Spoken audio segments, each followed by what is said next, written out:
bismillaahi raxmaani raxiim habeen wanaagsan daawadayaal ku soo dhowaada wararka caawa ee telefishinka HBN qodobada aan idinkugu haynana waxaa ka mid ah xamaas oo shaacisay in wadahadallo ay la leedahay dhexdhexaadiyaasha kuwaasi oo ku aadan dagaalamayaal ka tirsan ururka oo ku jira god dhulka hoostiisa oo ku yaala deegaanada ciidanka Israa'iil gacanta ay ku hayaan ee aagga jaalaha arrimahan ayaa sidoo kale waxaa looga hadlayaa kulan xilligan ay leeyihiin ra'iisul wasaaraha Israa'iil Benjamin Netanyahu iyo wakiilka Mareykanka ee bariga dhexe iyo wiilka sodonka u yahay Donald Trump ee Jared Kushner.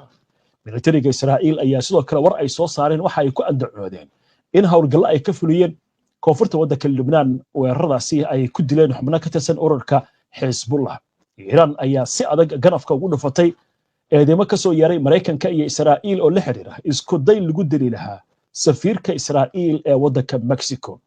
sidoo kale barnaamijka waxaynu ku eegaynaa idaacadda BBC-da ayaa dhex maquuranaysa fadeexado iyo dacwo taasi oo la xiriirta khudbad madaxweynaha Mareykanka uu jeediyey xilliga ololaha doorashada lagu jiray iyo xilligii ugu dambeeyay xukunka uu la wareegayay Joe Biden ayaa lagu soo warramayaa in si qaldan loo farsameeyay. Donald Trump ayaa waxa uu cad ku maray in dacwadu ku soo oogi doono BBC-da oo mas'uuliyiin sarsare ay iscasileen. dhammaan wararkan iyo qodobo kale oo faahfaahsan iyo wixii warah ee soo kordha intaynu hawada ku jirno ayaan idinkugu soo gudbinaynaa barnaamijka wararka caawa.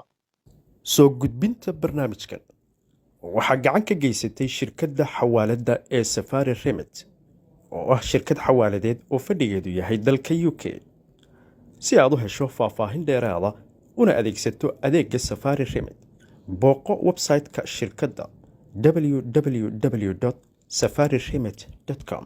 haddii aad ubadkaaga aqoon sare la jeclaatid halkaad aadi lahayd iyo kana waa American International High School ee ilmaha haatan u geyso oo aqoonta Kamal. American International High School farciisa Nairobi waxa uu kugu bishaaraynayaa inuu ku hayo waxbarasho heer caalami ah oo aad qaadanayso shahaado la aqoonsan yahay isla markaana casharrada lagu bixinayo nidaamka waxbarashada Mareykanka. haddii aad ka soo guurtay qurbaha ama aad la doonayso waxbarasho tayo wanaagsan carruurtaada, American International High School waxa uu ku diyaariyay waxbarashada dugsiga sare. waxa uu iskuulkan wada shaqayn la leeyahay hay'adaha waxbarashada Mareykanka. iskuulku waxa uu ku yaalaa xaafadda Westland ee magaalada Nairobi.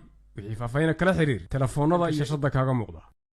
dhammaan ummadda Soomaaliyeed gaar ahaan kuwa ku nool qurbaha ee danaynaya barashada culuumta shariicada Islaamka qaybaheeda kala duwan waxa loogu bishaaraynayaa in macadka Ibn Abbas uu soo kordhiyey qayb cusub oo online ah. waxaana ka mid ah culuumta shariicada oo ilaa 6 qaybood ah: barashada af Soomaaliga iyo Carabiga, Quraanka Kariimka, dadka waaweyn iyo carruurtaba, kasixidda carabka, ruuxa dhigtay hadda koor, higaada Carabiga oo ilmaha si fiican loo fahamsiin doono insha Allah, iyo culuumta kale ee Quraanka. haddii aad degan tahay magaalada Nairobi, macadku waxa uu diyaar idin leeyahay macallimiin guriga kuugu iman karta. faahfaahin dheeriya la xiriir telefoonka shashada kaaga muuqda. maxamed maxmuud cadi oo wararkan isku soo duway ayaa qadka ku jira. maxamed, aan ku bilowno qodobada wararka ugu waaweyn.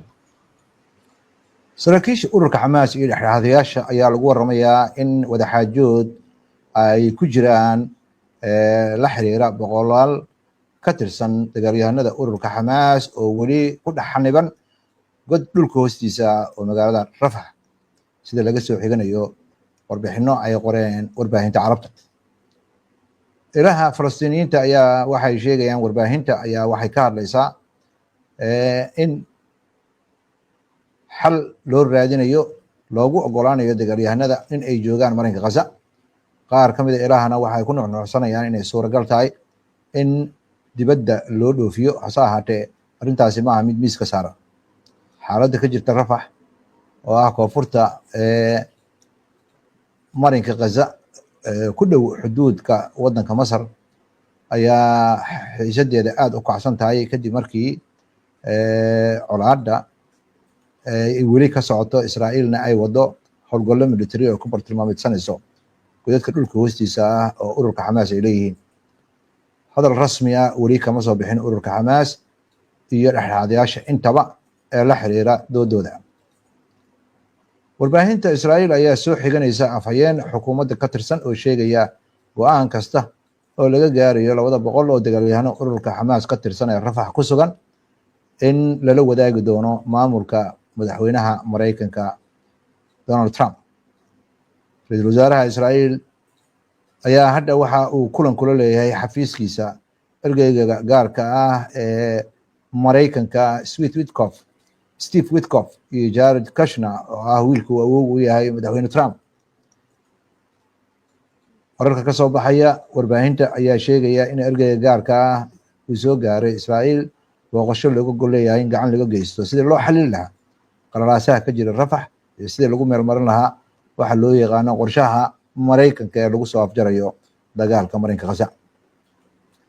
Janaalka 12aad ee Israa'iil ayaa ku waramaya in xubno ka tirsan baarlamaanka Israa'iil ay wada hadallo la yeelanayaan ay mas-uuliyadda dhabarka u saarayaan ra'iisul wasaaraha Israa'iil Benjamin Netanyahu arrinta la xiriirta in 40 qof la codsanayo guddi ka kooban in loo xil saaro inay baaraan weerarkii Oktoobar 7 2023. ciidanka Israa'iil ayaa dilay 3 qof oo ay ku sheegeen inay ka tirsan yihiin ururka Xisbullah oo ay ku dileen goobo kala duwan oo ka mid ah koonfurta Lubnaan 24 saac soo dhaafay. arrintan waxay daba socotaa weeraro isdaba joog ah oo ay Israa'iil ku qaadayso bartilmaameedyo ka dhan ah koonfurta Lubnaan oo ay ku sheegayso inay Xisbullah ay leeyihiin sida laga soo xiganayo militariga. mid ka mid ah dadka la dilay ayaa magaciisa la yiraahdaa Samir Ali Fakih. waxaa leeyahay wuxuu xubin ka yahay ururka Xisbullah wuxuuna u xil saarnaa in hub si qarsoodi uu ku soo geliyo Lubnaan. waxaa lagu beegsaday tuulada Safira ee koonfurta Lubnaan. duqeyn xagga cirka ah ayaa lagu qaaday. labada kale ururka Xisbullah ka tirsanna waxaa lagu dilay deegaan la yiraahdo Al-Hamumi El-Fawqa iyo Sawana oo labada ka tirsan koonfurta Lubnaan. wararka caalamkana waxaa ka mid ah Iiraan ayaa waxaa ku eedeeyay dalalka Maraykanka iyo Israa'iil in ay maleegaysay mu'aamarad ay ku khaarijinayso safiirka Israa'iil u fadhiyay dalka Mexico. arrintaas oo Iiraan ay ku sheegtay wax lala yaabo. afhayeen u hadlay wasaaradda arrimaha dibadda ee wadanka Iiraan Ismaaciil Bagay ayaa u sheegay warfideenada in Iiraan ay aaminsan tahay Israa'iil inay isku dayeyso in sumcadda ay uga cayaarto iyo xiriirka saaxiibtinimo ay la leedahay dalalka kale. waxa ay sheegaysana inay yihiin wax lala yaabo. ilo sarsare oo aan magacooda la sheegin oo ka tirsan Maraykanka iyo Israa'iil oo saraakiila ayaa warbaahinta u sheegay toddobaadkii la soo dhaafay in ciidamada Qudus ee ciidanka sirta ilaalada kacaanka in ay howlgalladooda gaarsiiyeen in ay mu'aamarado khaarijina ka dhan ah ergeygii u fadhiyay Israa'iil oo wadanka Mexico oo la yiraahdo Enat Kraz dabeeqadii 2024. welina waxaad moodaa in hawshaasi ay socoto. mu'aamaradaasi ayaa hadda laga hortegay. wax khatar ah hadda kuma jiro safiirkaasi sida saraakiishu ay sheegeen. madaxii BBC-da ee qaybta wararka ayaa shaqadii iska casilay kadib markii lagu eedeeyay BBC-da inay dhinac u janjeerto marka la fiiriyo sidii loo faafreebay khudbad uu jeedinayay madaxweynaha Maraykanka Donald Trump. BBC-da ayaa mar horeba cadaadis waxa uu ku saarnaa warbixino ay ka qortay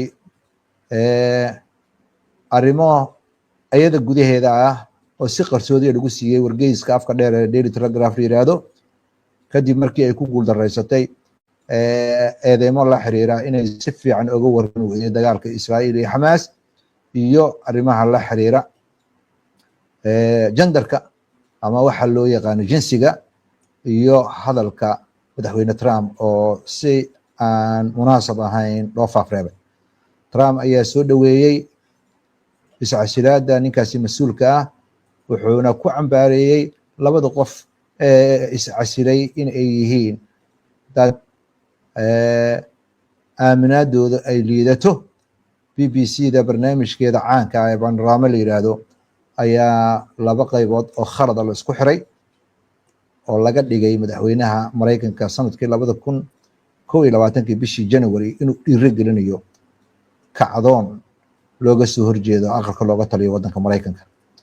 Tim Davie oo madax u ahaa BBC da ilaa ay laga soo bilaabo sanadkii 2020 ayaa sheegay in uu shaqada iska casilayay kadib marka la fiiriyo sababa asaga gaar u ah iyo shaqada oo culeyskeedu badan yahay iyadoo lagu jiro xilli aad xasaasi u ah marka la fiiriyo arrimaha caalamka. sidoo kale dadka is casilay waxaa ka mid ah Deborah Tanes oo ayadana agaasimo ka ahayd qaybta wararka oo ayadana is casishay.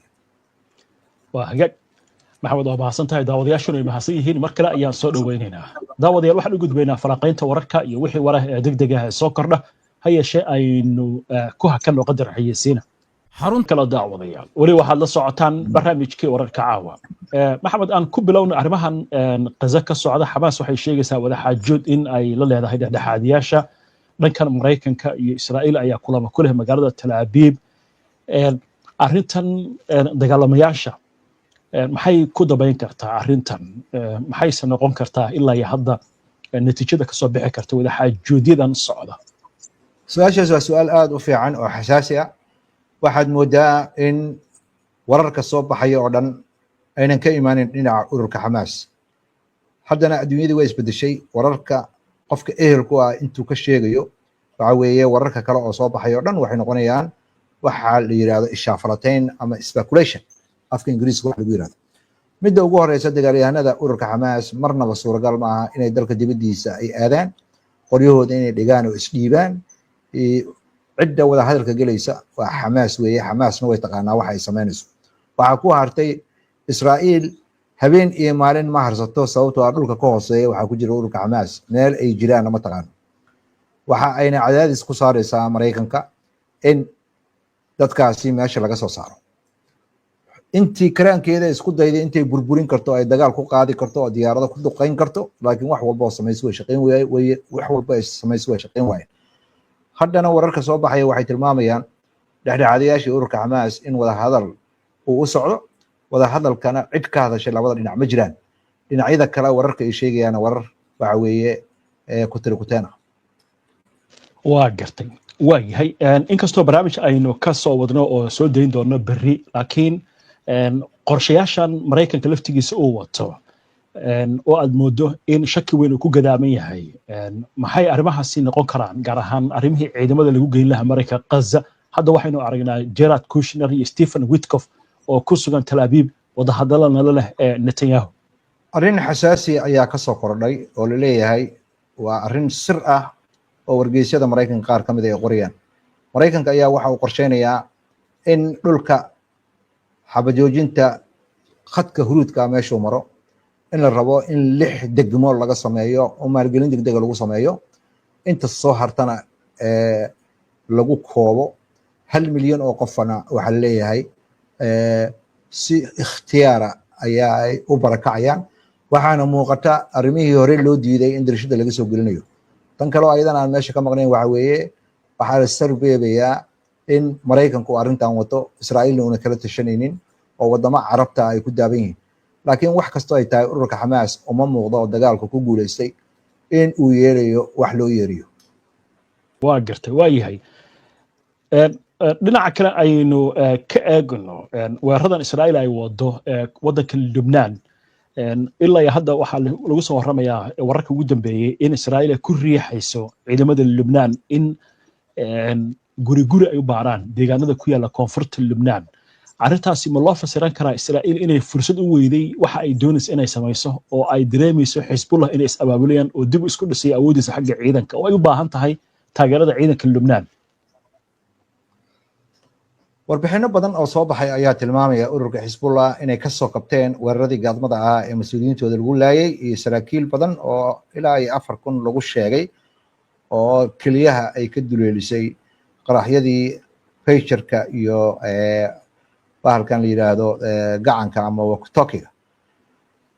waxaa kaloo ayadana xusid mudan Israa'iil inay cabsi weyn ka qabto ururka Xisbullah inkastoo ay warbaahinteeda iyo saaxiibadeeda reer galbeedka ay sheegayeen in ay ururka Xisbullah ka adkaatay. laakiin xaqiiqada soo taraysa ayaa waxay tahay Xisbullah way soo kabatay baa leeyahay. hadafkii ahaa in la isku dhufto Lubnaan xukuumadda iyo ururka Xisbullah waa shaqeyn weysay. xukuumaddii lafooda ayay u baqeen. waxaana muuqata si cad markay xukuumadda qaraar soo saartay xisbullah hubka looga dhigayo xisbullah waa diiday hub aan dhigayna ma jirta yiraahdeen ilaa iyo qoriga ugu dambeeyana waa ku dagaalamayna maraykankii iyo faransiiskii dhexdhexaadinayeen waxaad moodaa candhuuftooda inay gadaal u naqeen israa'iilna baryahanoo dambe oo dhan waxay wadaa weeraro xadgudub ku ah xabad joojintii 2,000 oo xadgudub in ka badan ayay geystay waxaa la yaaban yahay sababta keenaysa in xisbullah ay weli aamusan yihiin ilaha qaar ayaa waxa ay tilmaamayaan xisbullah markay damacdo inay tallaabo qaado inay noqon doonto tallaabadaas mid masiibo ah laakiin ilaa hadda anaga kama hor dhacayno ayagaan ka warsugeynaa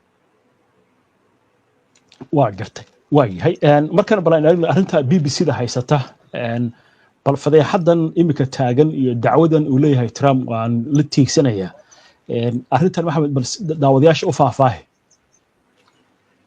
BBC da waa hay'ad arrimaha caalamka ka hadasha waxaa lagu eedeynayaa 3 arrimood oo kala duwan mid waxaa lagu sheegay sidii ay ula tacaamuleysay dagaalka Israa'iil iyo marinka Gaza oo BBC da gudaheeda baaritaan ay samaysay iyo dacwadooyin ay iyo magacyo suxufiyiin badan ay ku saxiixan yihiin loo gudbiyey mas'uuliyiinta oo la yiraahdo arrintan waa in hoos loo dhigtaa BBC da xaqiiqadii ka jirtay dagaalkaasi waa la gaftay warqadihii ku saabsanaa baaritaankii gudaha ka socday iyo cabashadii ayaa waxaa loo dusiyey suxufiyiin baa ka shaqeeya BBC da qaar ayaa waxay u shaqeeyaan hay'ado kale lehna ogolaasho ay ku arkaan dokumentiyaasha muhiimka ah BBC dhexdeeda ka jira waxaa loo dusiyey mid ka mid a wargeysyada ugu afka dheer oo sheekadii qoray sheekadii ayadoo la isku haysto ayaa haddana weji kale soo baxay xilligii markii uu dhammaanayey Trump doorashadii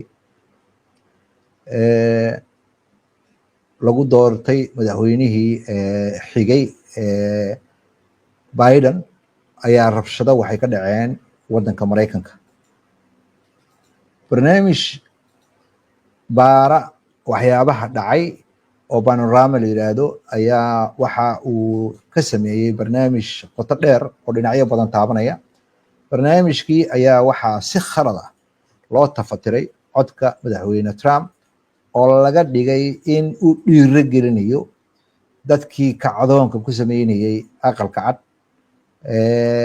ee asaga taageerayaasha u ahaa in uu ku dhiiro gelinayo hase ahaatee xaqiiqadu saas ma ahayn codkii madaxweynaha iyo waxaa kala duwanaa waxa uu lahaa aan isugu tagno aqalka cad ee Mareykanka si aan ugu sheegno Congress-ka iyo waxaan ku yiraahdaa senatorska meeshii ay ahayd si aan ugu sheegno arrimaheena ayaa waxaa loo bedelay halkaasi markaan tagno aan dagaalano oo ahayd macluumaad aanan sax ahayn arrinta kale oo BBC da iyadana lagu qabsaday ayaa waxay tahay dhexdeeda ayaa la isku haystaa arrimo la xiriira faafreebka waxaadna moodaa hadda waxaa batay ilaha wararka lagu baahiyo barihii bulshada ayaa meel walba warka geynaya hay-addan markaa hay-ad weyn weeye waxaa u shaqeysa dad gaaraya ilaa 20,000 waxa ay leedahay miisaaniyad aad u ballaaran oo ilaa iyo 3 bilyan oo ku dhow pound oo u dhiganta ilaa iyo 5,000 oo bilyan oo dollar waxaadna moodaa haddii fadeexad sidaan oo kala dhacdo in madaxda mas-uulka ka ah hay-adaha wararkan u xilsaaran iyo ninka madaxda ka ah hay-adda in ay iscasilaan isla markaasna dersi laga barto laakiin hadda waxaad moodaa BBC da in cid walba iyo idaacadihii caalamka maadaama ay tahay hay-ad weyn in cid walba ay dhaleeceynayso qaarna waxay leeyihiin saxufiyiinta ka shaqeeya siyaasadooda dhinac ayay u janjeertaa waxaana muuqata BBC da inay isla xisaabtamayso oo sidii hore marar badan ba u dhacday wax walba laga bartaa in laga soo saari doono warbixin xoog leh madaxda cusub ee la magacaabana lagu boorin doono in ay ka feejignaadaan in ayna sheekooyinka iyo wararka caalamka ayna dhex gelin. BBC-da waxay adduunka ka soo ururisaa warar ka badan 2 milyan, waxayna isticmaashaa 2% keliya, waxaana weeye hay-adaha ugu waaweyn ee caalamka mid ka mid ah. waayahay maxamed, aad baad u mahadsan tahay. daawadayaashuna ay mahadsan yihiin. inta ayaan kusoo gabagabaynaynaa caawa barnaamijka. daawada si aad ula socoto wararkan iyo barnaamijyadan iyo macluumaadka aynu halkan kasoo gudbino, haddii aad ka cusub tahay baraheena bulshada ama horay aadan ugu xirnayn, hadda kusoo biir. waa inoo barnaamij ka xiga insha allah. inta ka horeysa nabadgeli. ku soo dhowow qaari online. qurba joogta dadkaygow barashadii qur-aanka iyo qalinkii aqoonta oo online lagu qorsheeyo qadka haatan laga helo. waa qaari online qabso oo hadalkaygu waa qaari noqo oo qur-aanka ku baro online. waa ubadkoo qurba jooga qadka iyo internetka casharada ha ka qaateene u kaalaya qaari online. qaari online waxa uu diyaar idinla yahay barashada maadooyinka qur-aanka kariimka, higaadda iyo asaasiyaadka diinta islaamka, iyadoo ardaygu uu helayo hal wiig oo tijaabo ah inta uusan arday si rasmiya uga noqon xarunta, taasoo ah waxyaabaha ay gaarka la yihiin. macallimiintu waa khuburo, macallinka ugu yarna waxa uu leeyahay 5 sano oo khibrada. waalidka ubadku u dhigtaan isagana free wuu ku baran karaa haddii uu u baahan yahay, iyaduna waa fursad kale oo waalidku uu ka helayo qaari online. haddaba si aad uga faa'iidaysato casharada qaari online, la xiriir ciwaanada iyo telefoonnada shaashadda kaaga muuqda.